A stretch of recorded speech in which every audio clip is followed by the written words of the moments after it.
ಈ ದಿನ ನಾನು ಬಂದಿರೋದು ಮಳಖೇಡಕ್ಕೆ. ಮಳಖೇಡ್ನಲ್ಲಿ ಶ್ರೀ ಜಯತೀರ್ಥರ ವೃಂದಾವನ ಇದೆ. ಟೀಕಾರಾಯರ ಮೂಲ ವೃಂದಾವನ ಅಂದರೆ ತುಂಬ ಜನಕ್ಕೆ ಗೊತ್ತಾಗುತ್ತೆ, ಆದರೆ ಅವರ ಮೂಲ ಹೆಸರು ಜಯತೀರ್ಥರೆಂದೇ. ಅವರ ಮೂಲ ವೃಂದಾವನವನ್ನು ನೋಡಕ್ಕೆ ಬಂದಿದ್ದೀನಿ. ಮಳಖೇಡ ಅನ್ನೋದು ಮಾನ್ಯತೆ ಪಡೆದಂತಹ ಒಂದು ದೊಡ್ಡದಾದ ಸಿಟಿಯಾಗಿತ್ತು. ಚಾಲುಕ್ಯರ ಕಾಲದಲ್ಲಿ ಇದು ರಾಜಧಾನಿ ಕೂಡ ಆಗಿತ್ತು. ಆ ನಂತರ ಬಂದ ರಾಷ್ಟ್ರಕೂಟರ ಕಾಲದಲ್ಲಿ ಅಂದರೆ ಅಮೋಘವರ್ಷನ ಕಾಲದಲ್ಲಿ ಇಲ್ಲೊಂದು ಕೋಟೆಯನ್ನು ಕೂಡ ಕಟ್ಟಿದ್ರು.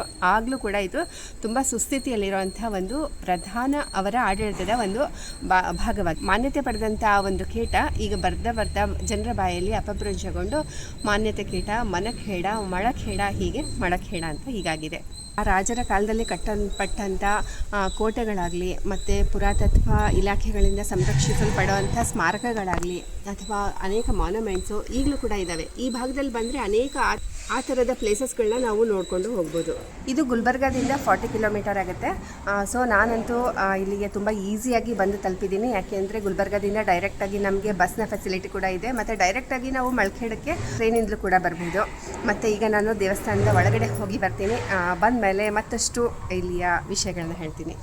ದೇವಸ್ಥಾನದ ಒಳಗಡೆ ಹೋಗಬೇಕು ಅಂದರೆ ಇದು ಬೆಳಗ್ಗೆ 6:30ಯಿಂದ ಮಧ್ಯಾಹ್ನ 12 ಗಂಟೆವರೆಗೂ ಮತ್ತು ಸಂಜೆ 5 ಗಂಟೆಯಿಂದ ರಾತ್ರಿ 8 ಗಂಟೆವರೆಗೂ ತೆರೆದಿರುತ್ತೆ. ಮತ್ತು ಇಲ್ಲಿ ಒಳಗಡೆ ಡ್ರೆಸ್ ಕೋಡ್ ಇದೆ.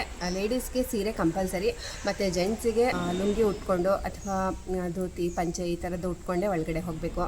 ಮತ್ತು ದೇವಸ್ಥಾನ ಒಳಗಡೆ ಹೋದ್ಮೇಲೆ ತುಂಬ ಚೆನ್ನಾಗಿರೋ ಒಳ್ಳೆ ವೃಂದಾವನಗಳಿದ್ದಾವೆ. ಇಲ್ಲಿ ಟೋಟಲ್ 9 ವೃಂದಾವನಗಳಿದ್ದಾವೆ. ಅದರಲ್ಲಿ ತೀರ್ಥರದು ಮತ್ತು ಅವರ ಗುರುಗಳಾದ ಶ್ರೀ ಅಕ್ಷೋಭ್ಯ ತೀರ್ಥರದು ಮತ್ತು ಶ್ರೀ ರಘುನಾಥ ತೀರ್ಥರದ್ದೇ 3 ಮುಖ್ಯ ವೃಂದಾವನಗಳು.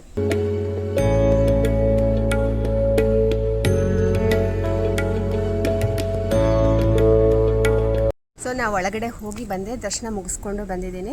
ಅಲ್ಲಿ ಒಳಗಡೆ ನಾನು ಡ್ರೆಸ್ ಚೂಡಿದಾರ್ನಲ್ಲೇ ಹಾಕೊಂಡು ಬಂದಿದ್ದೆ. ಆದರೆ ಅಲ್ಲಿ ಒಳಗಡೆ ಒಂದು ರೂಮ್ ಕೊಡ್ತಾರೆ ನಮಗೆ, ಅಲ್ಲಿ ನಾವು ಡ್ರೆಸ್ನ ಚೇಂಜ್ ಮಾಡ್ಬೋದು. ಒಳಗಡೆ ಹೋಗಬೇಕು ಅಂದರೆ ದೇವರ ದರ್ಶನ ಮಾಡಿ ವೃಂದಾವನದ ಹತ್ರ ಹೋಗಿ ನಾವು ಫಲಮಂತ್ರಾಕ್ಷತೆಗಳನ್ನು ತಗೋಬೇಕು ಅಂತಂದರೆ ನಾವು ಸೀರೆಯನ್ನು ಕಂಪಲ್ಸರಿಯಾಗಿ ಉಡಲೇಬೇಕು. ಜಯತೀರ್ಥರಿಗೆ ಟೀಕಾರಾಯರು ಅಂತ ಯಾಕೆ ಕರೀತಾರೆ ಅನ್ನೋದು, ಮತ್ತು ಜಯತೀರ್ಥರು ಒಬ್ಬ ಹುಟ್ಟಿನಿಂದ ದೇಶಸ್ಥರಾಗಿದ್ದರೂ ಕೂಡ ಮಧ್ವಾಚಾರ್ಯರ ದ್ವೈತ ಪ್ರತಿಪಾದನೆಯನ್ನು ಅಂಗೀಕಾರ ಮಾಡಿದರು ಮತ್ತು ಅದರಲ್ಲಿಯೇ ತಮ್ಮ ಸೇವೆಯನ್ನು ಕೂಡ ಅದಕ್ಕೆ ಅರ್ಪಿಸಿದರು. ಅವರು ತುಂಬ ಮೇಧಾವಿಗಳಾಗಿದ್ದರು, ಸಂಸ್ಕೃತ ಪಾಂಡಿತ್ಯರಾಗಿದ್ದರು. ವೇದವ್ಯಾಸರು ಬರೆದಂಥ ಕೃತಿಗಳಿಗೆ ಮಧ್ವಾಚಾರ್ಯರು ಟೀಕೆಯನ್ನು ಬರೆದಿದ್ರು. ಮಧ್ವಾಚಾರ್ಯರು ಬರೆದ ಕೃತಿಗಳಿಗೆ ಈ ಜಯತೀರ್ಥರು ತಮ್ಮ ಟೀಕೆಗಳನ್ನು ಬರೆದಿದ್ದಾರೆ. ಟೀಕೆಗಳು ಅಂದರೆ ಈಗಿನ ಕಾಲದಲ್ಲಿ ನಾವು ತಿಳಿತೀವಲ್ಲ, ಯಾರಿಗಾದರೂ ಕ್ರಿಟಿಸೈಸ್ ಮಾಡೋದು ಆ ಥರದ್ದಲ್ಲ, ಅದಕ್ಕೆ ವಿವರಣೆಯನ್ನು, ಅದಕ್ಕೆ ಅರ್ಥವನ್ನು ಬರೆದಿದ್ದಾರೆ. ಅದರಲ್ಲಿ ಬಹಳಷ್ಟು ಕೃತಿಗಳನ್ನು ರಚನೆ ಮಾಡಿದ್ದಾರೆ ಶ್ರೀ ಜಯತೀರ್ಥರು. ಅದರಲ್ಲಿ ಮುಖ್ಯವಾಗಿ ಶ್ರೀಮನ್ ನ್ಯಾಯಸುಧ ಅನ್ನೋದು ತುಂಬ ಪ್ರಾಮುಖ್ಯವಾದ ಒಂದು ಗ್ರಂಥ. ಹೀಗಾಗಿ ಮಧ್ವಾಚಾರ್ಯರು ಬರೆದಂಥ ಅಂಥ ದೊಡ್ಡದಾದ ಕೃತಿಗಳಿಗೆ ಶ್ರೀ ಜಯತೀರ್ಥರು ಟೀಕೆಗಳನ್ನು ಬರೆದಿರೋದ್ರಿಂದ ಅವರಿಗೆ ಟೀಕಾರಾಯರು ಅಂತ ಕರೀತಾರೆ. ಕಾಗಿನಾ ನದಿ ದಂಡೆ ಮೇಲಿದೆ ಈ ಜಯತೀರ್ಥರ ಅಂದರೆ ಟೀಕಾರಾಯರ ವೃಂದಾವನ. ಮತ್ತು ಇದು ಕಾಗಿನಾ ನದಿ ಅನ್ನೋದು ಸೀಸನಲ್ ನದಿ, ಯಾವಾಗಲೂ ತುಂಬಿ ಹರಿಯೋದೇನಿಲ್ಲ. ಮಳೆಗಾಲದಲ್ಲಿ ಸ್ವಲ್ಪ ನೀರು ಬರುತ್ತೆ, ಆದರೆ ಈ ಬಾರಿ ಮಾತ್ರ ತುಂಬಾ ನೀರು ಬಂದಿದೆ ಅಂತೆ. ಆ ನೀರು ಎಷ್ಟೊಂದು ಬಂದಿದೆ ಅಂತಂದರೆ ಇದು ಮೇಲ್ಗಡೆ ಹೋಗಿ ಪೂರ್ತಿ ಎಲ್ಲ ವೃಂದಾವನ, ದೇವಸ್ಥಾನ, ಮಠ ಎಲ್ಲ ಪೂರ್ತಿ ಮುಳುಗೋಗಿದಂತೆ. ಈಗೆಲ್ಲ ನಾನು ಬಂದಾಗ ಎಲ್ಲ ಕಡಿಮೆ ಆಗಿದೆ ನೀರೆಲ್ಲ. ಮತ್ತು ಈ ನದಿ ಮುಂದೆ ಹೋಗಿ ಭೀಮಾ ನದಿಯನ್ನು ಸೇರಿಕೊಳ್ತದೆ. ಮತ್ತು ಈ ಕಡೆಯಿಂದ ಬ್ರಿಡ್ಜ್ ಕಾಣಿಸುತ್ತೆ. ನಾವು ಆ ಕಡೆಯಿಂದ ಬರುವಾಗ ಅಂದರೆ ಗುಲ್ಬರ್ಗಾದಿಂದ ಬಂದಿರೋದು, ಗುಲ್ಬರ್ಗಾದಿಂದ ಸೇಡಂಗೆ ಹೋಗೋ ರೂಟ್ನಲ್ಲಿ ಈ ದೇವಸ್ಥಾನ ಅಂದರೆ ಈ ಮಠ ಬರುತ್ತೆ. ಪಕ್ಕದಲ್ಲೇ ಇರೋದು ಅದು.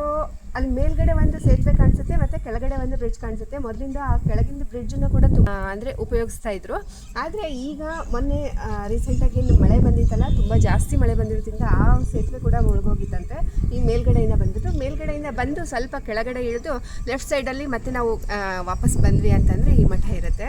ಮಠದಲ್ಲಿ ಪ್ರತಿ ವರ್ಷವೂ ಅನೇಕ ಧಾರ್ಮಿಕ ಕಾರ್ಯಕ್ರಮಗಳು ನಡೆಯುತ್ತಲೇ ಇರ್ತದೆ. ಪ್ರತಿ ವರ್ಷದ ಜಯತೀರ್ಥರ ಆರಾಧನೆ ಆಗಲಿ, ಅಕ್ಷೋಭ್ಯ ತೀರ್ಥರ ಆರಾಧನೆ ಆಗಲಿ, ಮಧ್ವ ಜಯಂತಿ ಈ ಥರದನ್ನೆಲ್ಲ ನಡೀತಾನೆ ಇರ್ತದೆ. ಬಂದವರಿಗೆ ಇಳಿದುಕೊಳ್ಳೋಕೆ ಕೂಡ ತುಂಬ ಚೆನ್ನಾಗಿರೋ ವ್ಯವಸ್ಥೆ ಇದೆ. ಮುಂದೆ ತೋರಿಸಿದಂಗೆ ದೊಡ್ಡದಾಗಿರೋ ಭಕ್ತ ನಿವಾಸ ಕೂಡ ಮುಂದೆ ಕನ್ಸ್ಟ್ರಕ್ಟ್ ಮಾಡ್ತಾ ಇದ್ದಾರಂತೆ. ಈಗ ಸದ್ಯಕ್ಕಂತೂ ತುಂಬ ಹಳೆಯದಾಗಿರೋ ಒಂದು ಭಕ್ತ ನಿವಾಸ ಇದೆ ದೇವಸ್ಥಾನದ ಹಿಂದೆನೇ. ಅದನ್ನು ತುಂಬಾ ಹಳೆಯದು. ಅದಕ್ಕಿಂತಲೂ ಇನ್ನೂ ಒಂದಿದೆ, ಅದು ಕೂಡ AC ಮತ್ತು ನಾನ್ AC ರೂಮ್ಸ್ ಎಲ್ಲ ಇದೆ. ಅಲ್ಲಿ ಕೂಡ ನಾವು ಭಕ್ತ ನಿವಾಸದಲ್ಲಿ ನಾವು ರೂಮ್ನ ಬುಕ್ ಮಾಡ್ಕೋಬಹುದು. ಅದರ ನಂಬರ್ ಕೂಡ ನಾನು ಡಿಸ್ಕ್ರಿಪ್ಷನ್ ಬಾಕ್ಸ್ನಲ್ಲಿ ಕೊಟ್ಟಿರ್ತೀನಿ.